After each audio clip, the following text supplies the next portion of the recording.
International community Pakistan के development programme और किस तरीके से हम उस तबाही से निकलने के लिए पाकिस्तान में रेजिलिएंट रिकवरी, रिहैबिलिटेशन और रिकंस्ट्रक्शन करेंगे, उसकी मदद करने के लिए वो वहाँ पर पाकिस्तान से यकजहती के लिए जमा हो रहे हैं। 9 जनवरी को इस कॉन्फ्रेंस में पाकिस्तान के वज़ीर आज़म और अक़वाम मुत्तहिदा के सेक्रेटरी जनरल की मेज़बानी में होने वाली कॉन्फ्रेंस में पाकिस्तान के तमाम दोस्त ममालिक और डेवलपमेंट पार्टनर्स शरीक होंगे और हमें उम्मीद है कि इस कॉन्फ्रेंस के नतीजे में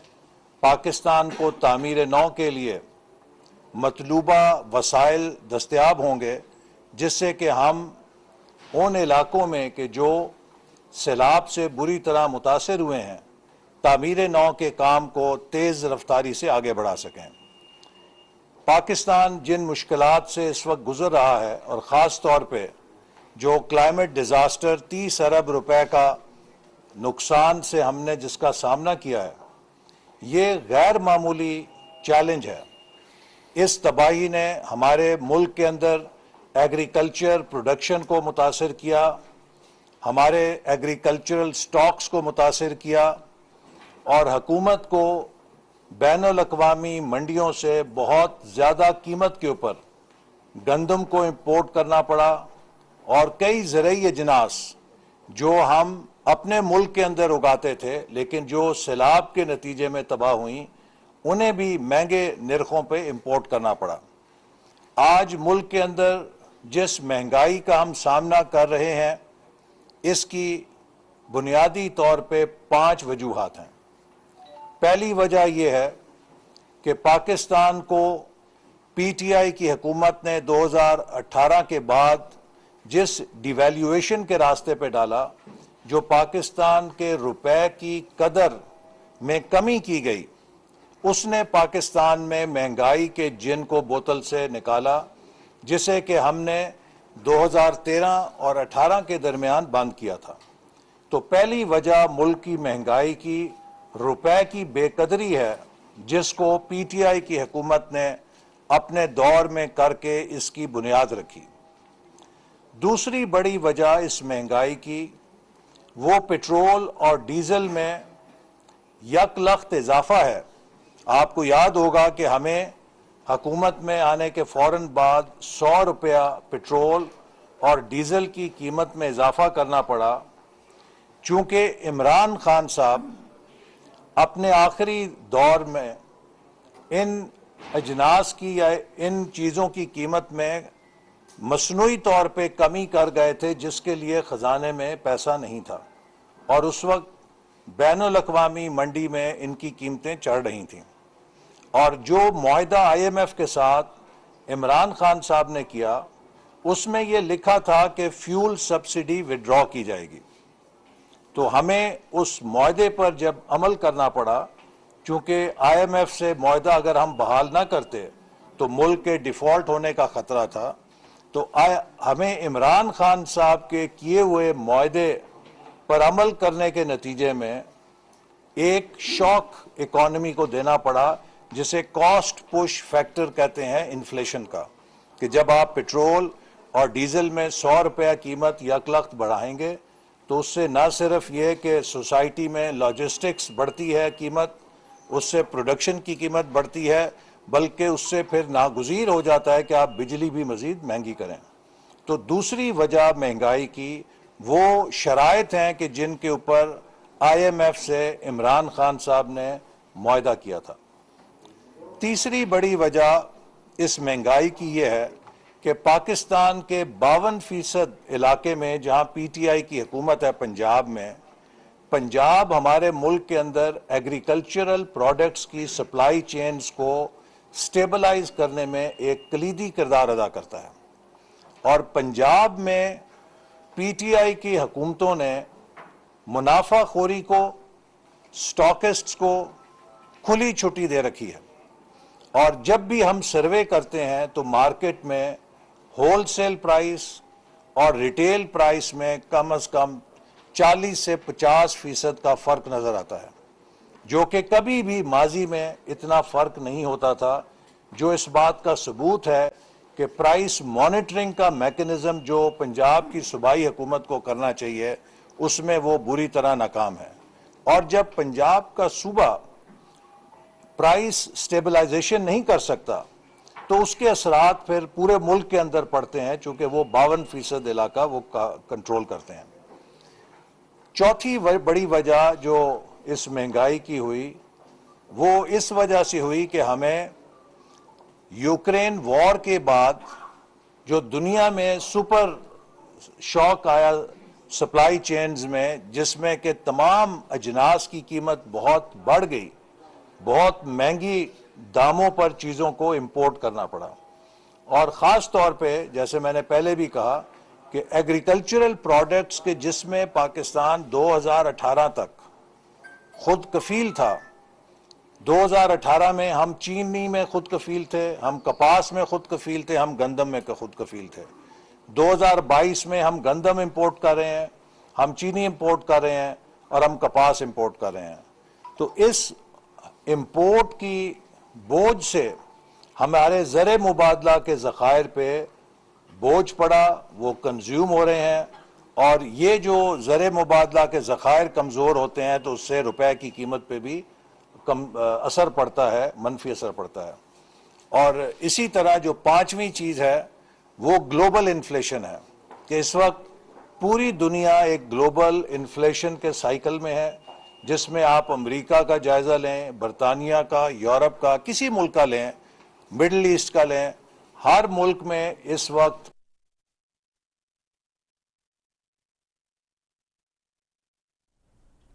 वफाकी वज़ीर मनसूबाबंदी एहसन इकबाल इस्लामाबाद में न्यूज़ कॉन्फ्रेंस कर रहे हैं। उन्होंने कहा कि पाकिस्तान को गुज़िश्ता साल मौसमियाती तब्दीलियों के बायस बदतरीन सैलाब का सामना करना पड़ा। इस सैलाब की वजह से $30 अरब का नुकसान पहुंचा। कम वसाइल के बावजूद पाकिस्तान पूरी कोशिश कर रहा है कि सैलाब मुतासरीन की बहाली का काम जल्द अज जल्द मुकम्मल किया जाए। आलमी बिरादरी ने मुश्किल की इस घड़ी में पाकिस्तान का साथ दिया और मुतासरीन की बहाली के लिए तमाम मुमकिन इक़दाम भी किए। मौसमियाती तब्दीलियों के हवाले से जिनेवा में 9 जनवरी को आलमी कॉन्फ्रेंस का इनेकाद किया जा रहा है। इस कॉन्फ्रेंस में पाकिस्तान के तमाम दोस्त ममालिक और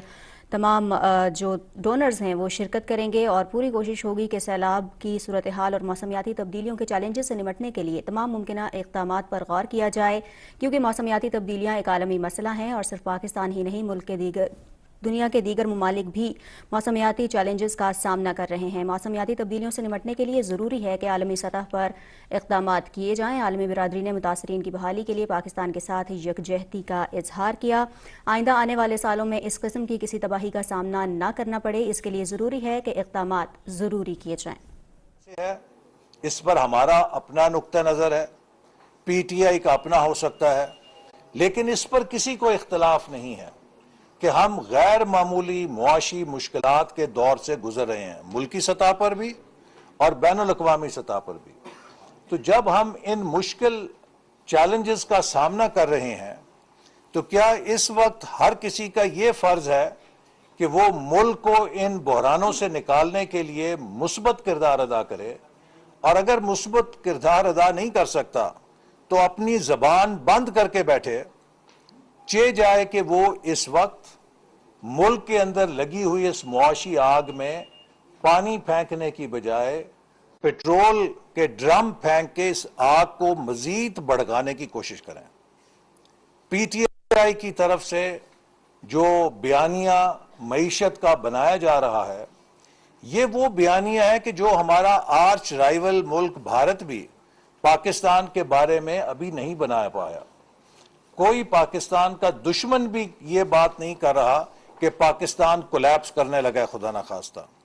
कोई पाकिस्तान का दुश्मन मुल्क भी ये नहीं कह रहा कि पाकिस्तान डिफॉल्ट कर रहा है। लेकिन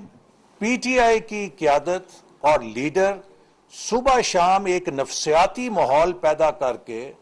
वो किरदार अदा कर रहे हैं कि जो घर में आग लगे होने के बाद कोई शख्स उस आग पे पानी फेंकने की बजाय पेट्रोल फेंक के उस आग को मजीद तेज करने का कोशिश करे। अगर PTI के पास इस वक्त कोई मुस्बत अमल नहीं है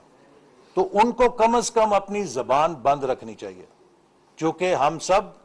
पाकिस्तान के 22 करोड़ अवाम के मुस्तकबिल को महफूज बनाने की कोशिश कर रहे हैं। और 9 जनवरी को जो पाकिस्तान के लिए कॉन्फ्रेंस हो रही है, ये बैनुल अक़वामी बरादरी की तरफ से एक पाकिस्तान के साथ यकजहती का मुजाहरा है। इंटरनेशनल कम्युनिटी पाकिस्तान की मुश्किलात को समझ रही है, वो पाकिस्तान से यकजहती का इजहार कर रही है,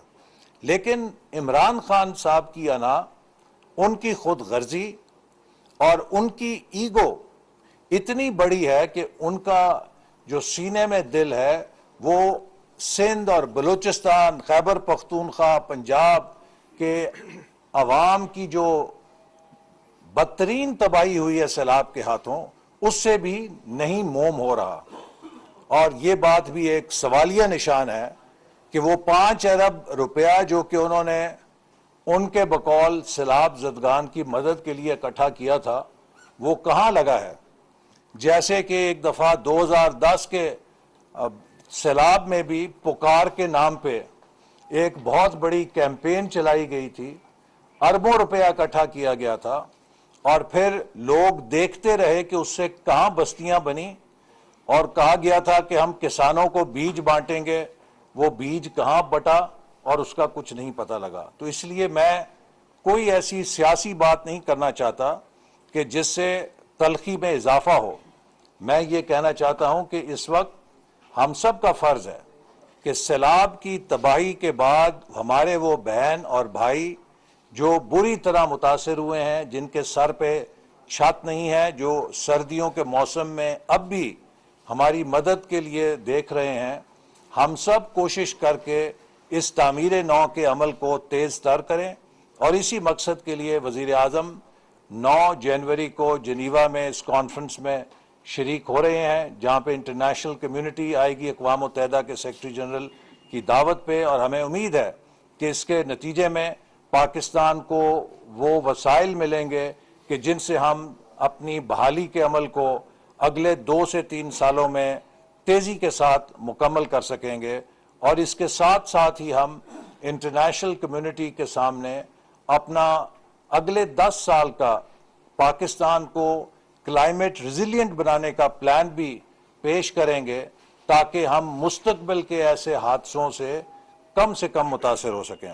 इसके अलावा कल मैं ये भी कहना चाहता हूँ कि एक्नेक की जो मीटिंग हुई थी, उसमें काफ़ी अहम फैसले किए गए,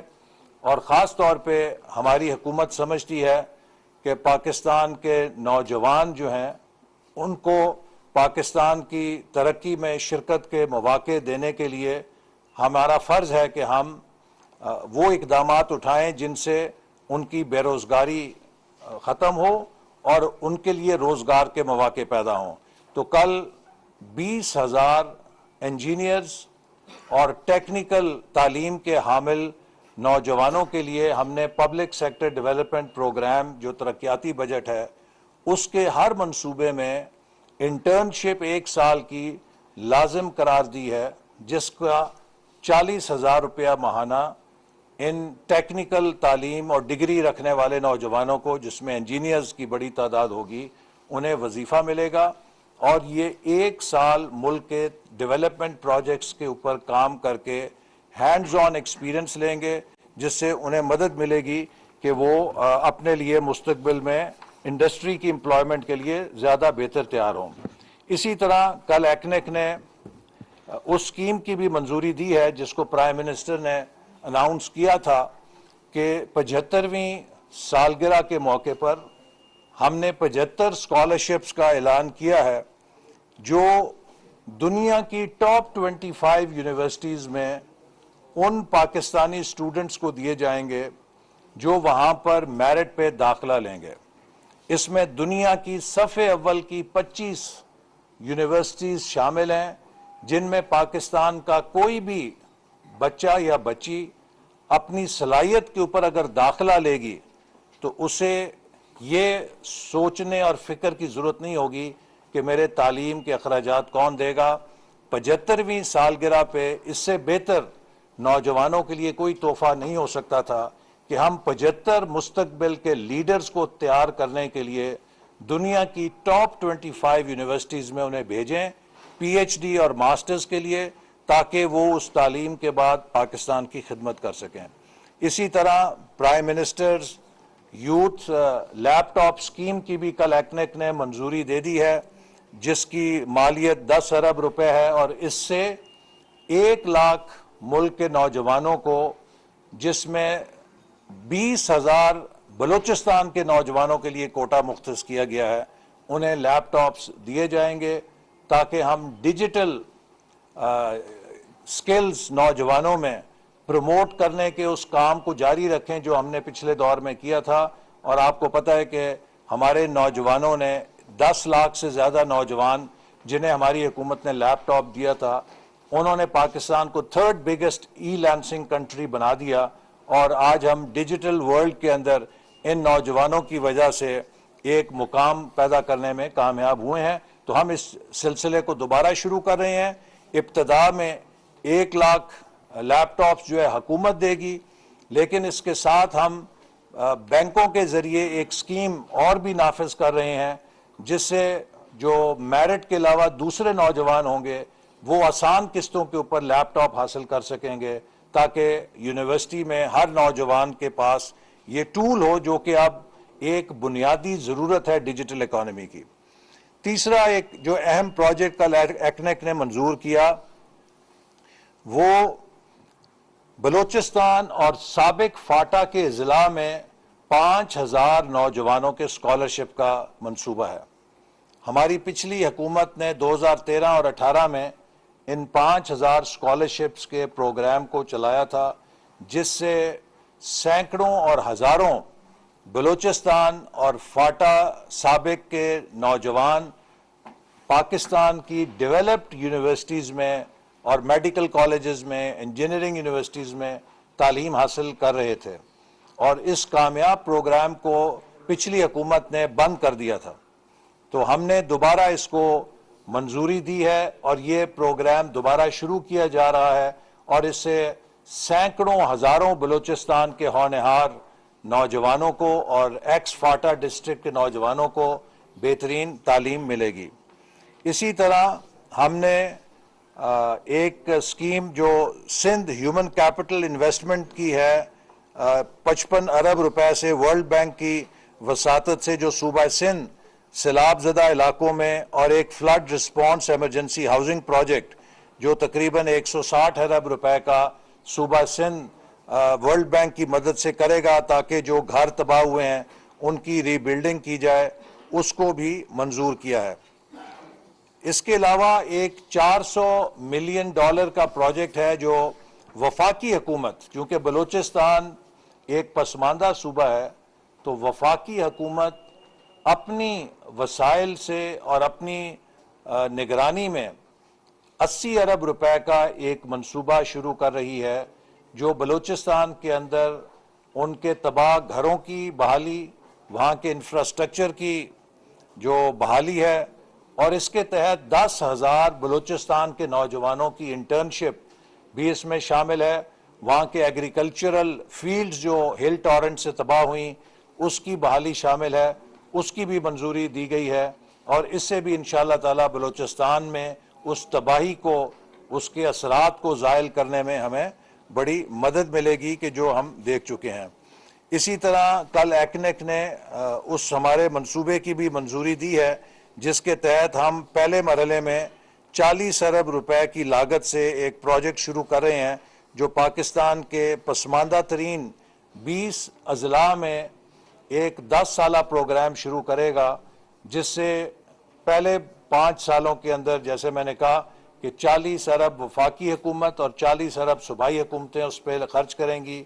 और हम इसके नतीजे में इन 20 अजला में डेवलपमेंट के अमल को तेज़ करके उन्हें कौमी धारे में लाएंगे। तो आखिर में मैं यही कहूँगा कि हमारा एजेंडा पाकिस्तान की डेवलपमेंट है, हमारा एजेंडा पाकिस्तान की इस मईशत को दोबारा मुस्तहकम करना है, जैसे हमने 2013 के बाद किया था। हमारा एजेंडा मुल्क में अमन की सूरत हाल को दोबारा बहाल करना है, जैसे हमने 2013 के बाद किया था। इस बहाली और तरक्की के सफ़र में अगर कोई हिस्सा डालना चाहता है तो हम उसे खैर मकदम करेंगे। मैं अब भी इमरान साहब को कहता हूँ कि अगर उनमें उनके जो दावे हैं उसके बकौल पाकिस्तानियत है तो उन्हें इस बात का एहसास होना चाहिए कि पाकिस्तान को इस वक्त कॉन्फ्लिक्ट की जरूरत नहीं है, पाकिस्तान को इस वक्त कोलैबोरेशन की जरूरत है। आइए कौमी असेंबली में बैठें, आके अगले इलेक्शंस के लिए